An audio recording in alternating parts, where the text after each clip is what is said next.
This interview is for information only and should not be considered as investment advice or a recommendation to buy shares in the company featured. Welcome to this Stock Box interview.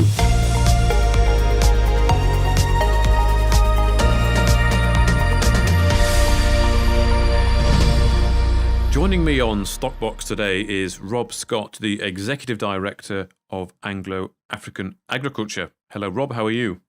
I'm wonderful, and yourself?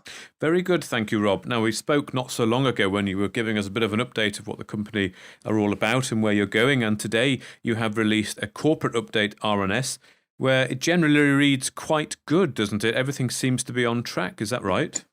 Yeah, I think it does. I think probably the main reason for the corporate update is the previous corporate update referred to an extension of the SPA up until the end of April. Obviously, there's quite a lot of stuff to be done in terms of getting, all the audited accounts, the prospectus, a little bit of capital raising, and getting all the requirements from the UKLA and the LSE done. So what we have agreed with the Comarco group is that we have extended the SPA to the 30th of September 2021, which gives us an extra more time to complete what we want to do. And in addition, we just gave a bit of a business update on the Comarco group. That had some nice contracts. I think there's some obviously the business is just working, and I think the positive aspects is it's working according to budget. There's a couple of new contracts that come up. There was a bit of a hiatus on the iron ore project due to the supply having issues. Those have now resolved itself, so we're back exporting iron ore. We obviously imported coal last year, and we're going to continue importing coal. We learned a couple of lessons last year. So now that we know there's a market, we know the type of coal that is required in the market. And I think the most important issue on that is, we converted from an EPZ port, sort of 18 months ago, or just slightly less, to now fully fledged port, import and export. So we're now in a position that we have demonstrated and that we can import bulk commodities in the form of coal or anything else, and we can export bulk commodities like iron ore or anything else. And iron ore is particularly difficult purely because of its weight. So it's proved to the market that we can do both, and that's really, really positive. We've been doing some work at the Lamu port on behalf of the Kenya Ports Authority, which I think once again demonstrates that we have a good relationship with our fellow port operators in Mombasa. And so I think all in all things are going well. One of the concerns that we mentioned is the force majeure that Total declared in Mozambique and at Palma at the Afungi Peninsula on the very large $60 billion LNG project. Three players in there. One is Total, one is ENI, and one is Chevron. Chevron have delayed their FDI decision because of the issues that are happening, and I think everyone's seen them on the news. There's been security issues with Al-Shabaab attacking the town of Palma, which is the closest town to there.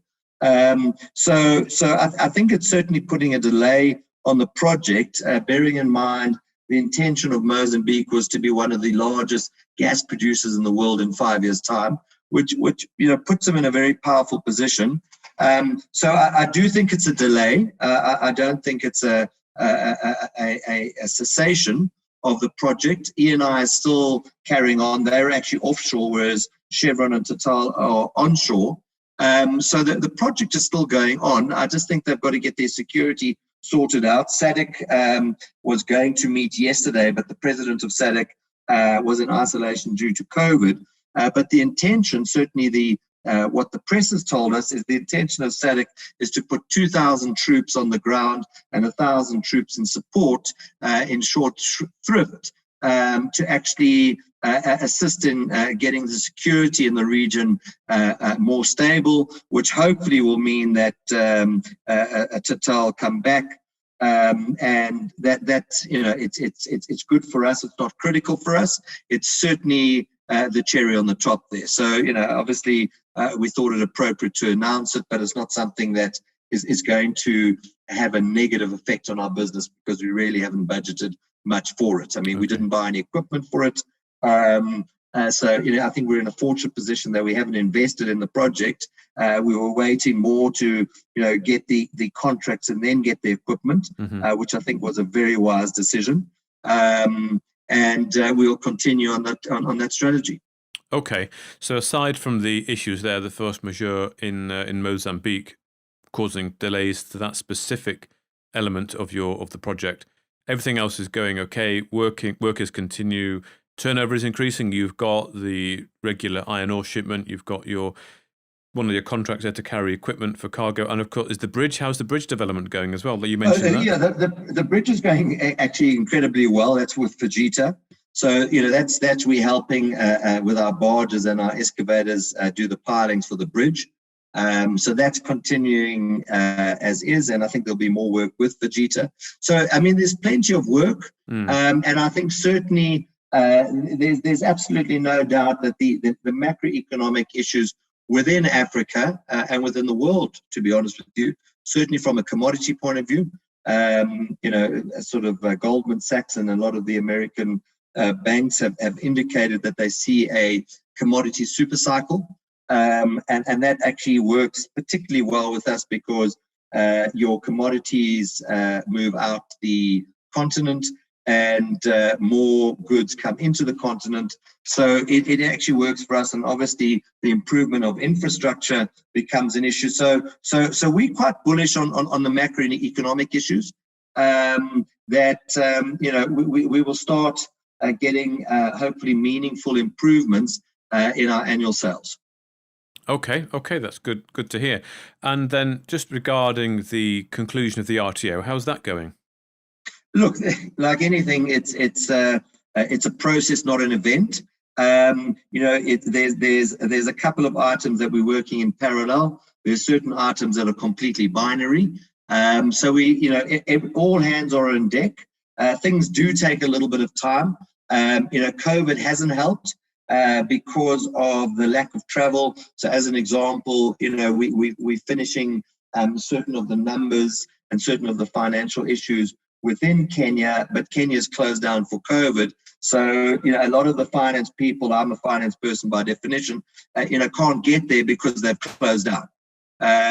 And so it does delay things. And, although Zoom and Teams and everything else works particularly well, it's sometimes not as good as a face-to-face meeting, and it does delay things somewhat. So we are getting there.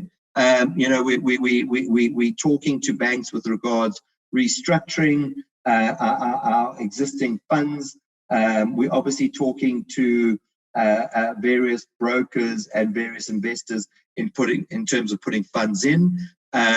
So I think it's all working in the right direction. We're almost on the penultimate version of the prospectus, and the forecast for the prospectus to a large extent are finished. Closer to the time when the auditors review them, we'll obviously update them. But a lot of the work is actually being done. It's just updating it closer to the time once we've got everything together. Okay. Well, Rob Scott there, the Executive Director of Anglo-African Agriculture. Thank you very much for your time giving us that corporate update today. Thank you so much and have a great day. Thank you for listening to this Stockbox interview. For more information, interviews and videos, visit our website at stockboxmedia.com or give us a follow on Twitter by searching @StockboxMedia.